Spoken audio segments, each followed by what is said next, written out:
on n'en parle pas, mais qu'est-ce que les fans de MMA peuvent être toxiques? Comme tu le sais probablement, ce samedi, il y aura l'événement de l'UFC 297 qui va opposer Sean Strickland à Dricus du Plessis. Donc plus tard dans la semaine, pour ce sujet, on va faire une vidéo entière pour faire une analyse technique et pour donner mon pronostic par rapport à ce combat. Mais aujourd'hui, j'avais plus envie de te faire une vidéo chill dans laquelle je vais te présenter les pires types de fans de MMA.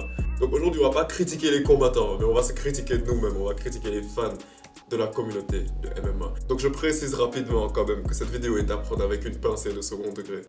Mais bon, le premier type de fans de MMA qui sont vraiment énervants, c'est les fans des autres organisations. Donc tous ceux qui sont en mode non, les combattants de l'UFC sont pas du tout les meilleurs du monde.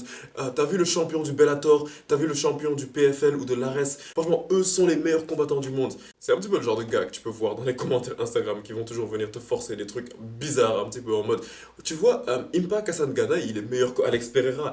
Ou bien un truc en mode Johnny Eblen, il bat facilement le top 5 de la catégorie middleweight. Il bat les Sean Strickland, les Adesanya, tout ça. Alors qu'en vrai, genre, si on reste honnête pendant 2 secondes, la majeure partie du temps, lorsque les gens font ça, c'est juste pour paraître comme des connaisseurs, genre, pour faire genre que ce sont des connaisseurs, pour faire genre que ils connaissent mieux le MMA genre que les autres. C'est toujours le genre de gars qui vont venir te dire ouais, le Bellator c'est mieux que l'UFC. Non, le Bellator c'est clairement pas mieux que l'UFC. Genre là je vais te dire directement la vérité, le PFL non plus c'est pas mieux que l'UFC, Ares c'est pas mieux que l'UFC. Ah mais comment est-ce que tu peux même vouloir comparer le Bellator à l'UFC? Il y a absolument aucun rapport. Tu peux juste pas venir t'asseoir ici et me dire que ce que tu aimes c'est regarder des combats fun, des combats spectaculaires, des combats fun à voir qui finissent par des KO et tout ça.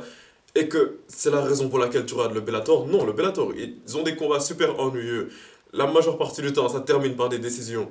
Si tu as envie de regarder les plus beaux combats du monde, il va falloir que tu regardes l'UFC. La seule organisation avec laquelle je peux dire, ouais, ok, genre c'est bon, c'est le One Championship. Parce que franchement, le One Championship, il y a du niveau, il y a vraiment du niveau. Genre lorsque tu regardes des combattants comme Rodtang ou même Demetrius Johnson qui à l'heure actuelle est là-bas, ouais, le One Championship, c'est vraiment fun à voir.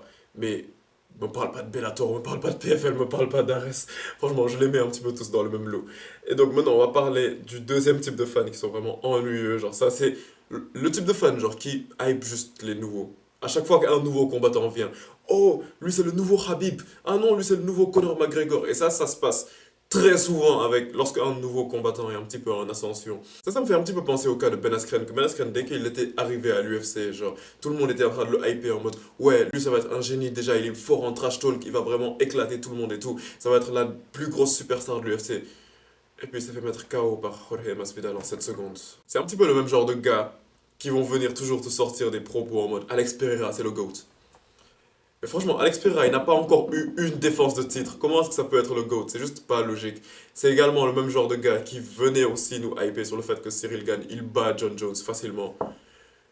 C'est juste que dans le MMA, un des problèmes majeurs, c'est qu'on a trop cette culture de l'instant. Genre, dès que quelqu'un est un petit peu en ascension, genre, on lui donne tout. Genre, on est en mode, ouais, lui, c'est la next superstar. Alors que il faudrait peut-être un peu plus que l'on prenne notre temps, genre que l'on regarde cette personne se battre un petit peu plus souvent, genre que l'on analyse un petit peu de manière un peu plus technique, genre pour voir un petit peu les défauts que cette personne a. Parce que lorsque une personne est nouvelle, genre on a un petit peu tendance à oublier que cette personne a des défauts, tu vois. Un petit peu comme ton ex. Mais le prochain type de fan ennuyeux de MMA, c'est juste ceux qui refusent de passer à autre chose. Et ça, c'est un petit peu plus triste parce que c'est ce genre de fan, genre qui était vraiment fan d'un combattant, mais qui voit très bien que leur combattant n'est plus à son prime, mais qui refuse d'accepter cette situation, tu vois. C'est un petit peu le genre de personnes qui sont super fans de Tony Ferguson. Il y a vraiment beaucoup de fans de Tony Ferguson. Moi personnellement également, je suis fan de Tony Ferguson. Mais qui refusent juste d'admettre que Tony Ferguson n'est juste plus dans son prime et que, à l'heure actuelle, genre, il n'a plus le niveau pour combattre à l'UFC. Une chose qu'il faut savoir dans l'UFC, c'est que le MMA en fait c'est juste très demandant et que lorsque tu n'es plus dans ton prime, juste faut accepter que tu n'es plus dans ton prime et poser les gants. Ça c'est un truc que Tony Ferguson devrait faire en vrai. Parce que littéralement je n'ai plus envie de voir un combat de Tony Ferguson. Et je sais que malheureusement l'UFC va continuer à utiliser son nom pour vendre des combats jusqu'à ce que le gars n'arrive même plus à tenir debout. C'est également le même type de fans qui vont venir te dire que Conor McGregor facilement il pourrait battre un Charles Oliveira ou un Islam Makhachev. On va être honnête pendant 2 secondes, c'est littéralement impossible que le Conor McGregor actuel batte Charles Oliveira, même qu'il le fatigue, avant même que je parle de Islam Makhachev. C'est littéralement juste impossible. Conor McGregor, il n'a plus cette arène, il n'a plus cette faim. Tu vois, Conor McGregor, on dirait une autre personne à cette heure. Et c'est également le genre de personne qui va venir te dire qu'un Fedor Emelianenko est meilleur que John Jones. Tout simplement parce que c'est un ancien combattant. Et qu'on dirait que lorsque quelque chose est ancien, genre c'est toujours meilleur. Alors que non, genre ça encore, c'est un autre truc que les gens font pour paraître comme des connaisseurs. C'est pour ça qu'ils vont toujours te citer des anciens noms en mode ouais, Fedor il bat John Jones. Impossible que Fedor batte John Jones. Il y a un autre truc, c'est ceux qui hype trop les inconnus. Ça également, on va pas se mentir. Ça, il y a une raison pour laquelle les gens font ça. C'est aussi pour faire genre qu'ils sont des connaisseurs. Mais ça, c'est exagéré. Parce que tu vas voir un combattant qui a juste littéralement 2 bons combats. Genre, peut-être qu'il a réussi à finir ses 2 derniers combats. Et là, c'est parti. Genre, là, le combattant, c'est littéralement une future légende. La dernière fois, je me promène sur Instagram. Après, je vois un gars qui est en mode oh, vous savez, Tagir Ulanbekov, genre, c'est franchement le nouveau génie de la catégorie flyweight. Je lis ça, je suis en mode c'est qui Tagir Ulanbekov? Genre, c'est qui ce gars?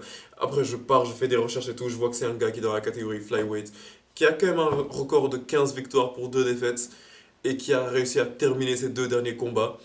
Et pour ça, genre, les gens ils sont en mode ouais, genre, c'est une future légende et tout ça. Mais soyons honnêtes pendant 2 secondes, ce genre de personnes qui hype des combattants, genre, sortis de nulle part, qui sont classés 15e dans une catégorie que personne ne regarde, la majeure partie du temps, c'est juste pour faire genre qu'ils sont connaisseurs et tout ça. Le prochain type de fan ennuyeux, c'est le gars qui ramène toujours la discussion en fait que Habib était nul. Là, franchement, il y a un truc qui colle pas. Parce que j'ai littéralement remarqué que pour que l'on te considère comme un connaisseur, il faut que tu sois d'accord sur le fait que Khabib Nurmagomedov était nul. On va toujours te sortir l'argument que c'est parce que oui, il n'a pas eu suffisamment de défense de titre, ou bien oui, il avait un style de combat ennuyeux et tout. Mais les gars, quand même, 29 victoires pour 0 défaite. Tu peux pas considérer qu'un combattant comme ça n'est pas une légende. C'est le seul combattant qui est littéralement invaincu de l'histoire de l'UFC. Tu peux toujours me parler de John Jones, mais John Jones, il a littéralement eu une défaite, genre, même si c'était une défaite entre guillemets et tout.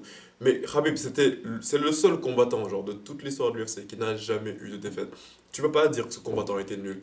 C'est littéralement une légende du MMA, et ça, c'est une chose qui va pas changer, en fait.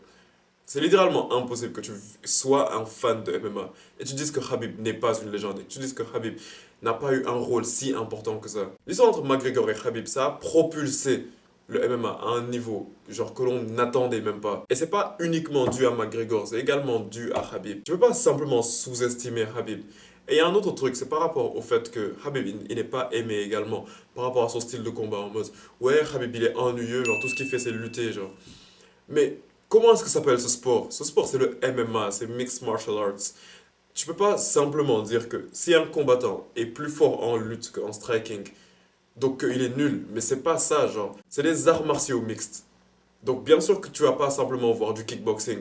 Si tu as juste envie de voir du kickboxing, va regarder du kickboxing en tant que tel.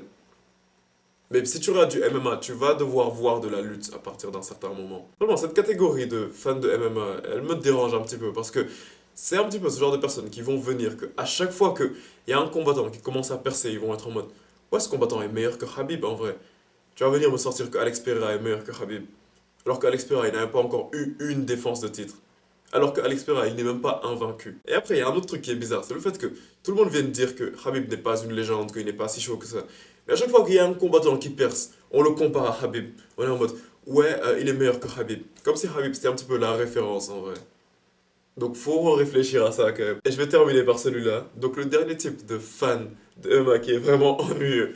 Ça, tu vas probablement te reconnaître dans celui-là. Mais c'est le chauvin qui est extrême. Genre pour ce fan, tous les combattants qui sortent de son pays sont des légendes incontestées. Pour ce type de fan, tu peux littéralement oublier toutes les lois de la logique, les lois de la physique, tout ça. N'essaye pas de faire une analyse technique à ce fan. Genre, c'est juste littéralement impossible. Parce que pour ce fan, les combattants de son pays, ce sont les meilleurs combattants du monde. Littéralement, il n'y a absolument aucun débat.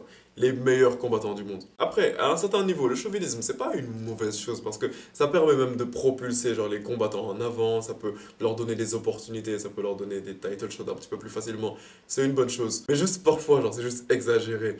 Et là, je sais que lorsque je parle, tu penses peut-être plus aux combattants français. Mais avec les combattants brésiliens, c'est littéralement la même chose, si ce n'est pas pire. Également avec les combattants russes, les combattants américains aussi. Genre, ça, c'est un petit peu tout le monde qui fait ça. Et comme je dis, il y a du positif dedans, mais juste parfois, genre, c'est juste impossible de discuter avec ce type de fans. Parce que tu peux pas leur faire une analyse technique, tu peux pas leur montrer un défaut de leur combattant. C'est juste pas possible. Mais bon voilà, c'est tout ce dont j'avais envie de vous parler par rapport à ces différents types de fans. Je suis sûr que tu t'es reconnu dans plusieurs types de fans dont je t'ai parlé. Donc si ce genre de vidéo te plaît, genre ce genre de vidéo où on parle pas littéralement d'un combat, où on parle pas d'une analyse technique genre d'un certain combattant ou quelque chose, mais qu'on parle de sujets un petit peu plus variés comme ça. Si ce genre de vidéo te plaît, je te conseille simplement juste de me le faire savoir dans l'espace commentaire. N'oublie pas de t'abonner à la chaîne également si ce genre de vidéo te plaise. Et on se capte pour la prochaine vidéo. Peace out.